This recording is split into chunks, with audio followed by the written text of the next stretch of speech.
সারি সারি নৌকার এই দৃশ্য যে কারো নজর কাড়বে। হঠাৎ দেখে মনে হতে পারে এটি থাইল্যান্ড কিংবা ভিয়েতনামের কোনো ফ্লোটিং মার্কেট, কিন্তু না, এ চিত্র পিরোজপুরের নাজিরপুরের বৈঠাকাটা ভাসমান হাটের।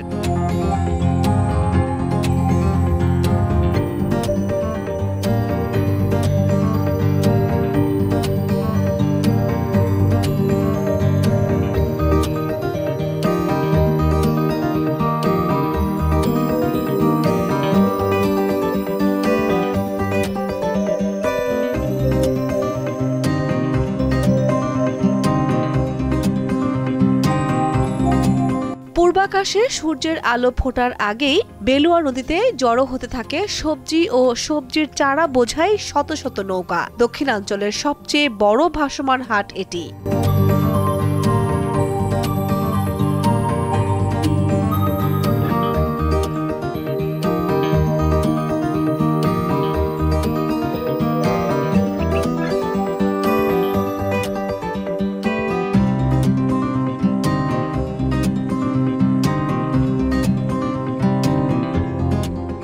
আশপাশের গ্রামের চাষিদের উৎপাদিত ফসল আর সবজি নৌকা বোঝাই করে হাটে নিয়ে আসেন চাষিরা। তরতাজা এসব সবজি কিনতে আশপাশের বিভিন্ন জেলা থেকে আসেন ব্যবসায়ীরা। ভাসমান এই হাটে ক্রেতা বিক্রেতাদের জন্য পাওয়া যায় মিষ্টি পান ও সকালের নাস্তা। সবই থাকছে নৌকাতেই। করলা চারা, বাগুন চারা, মরিচ চারা, দাম 10 টাকা পিস আছে, 5 টাকা পিস আছে, কমও আছে।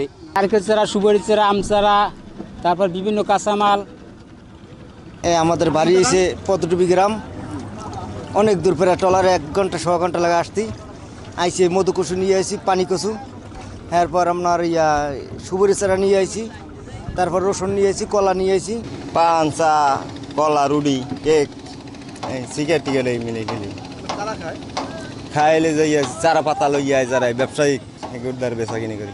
সপ্তাহের শনি ও মঙ্গলবার বসে এই হাট।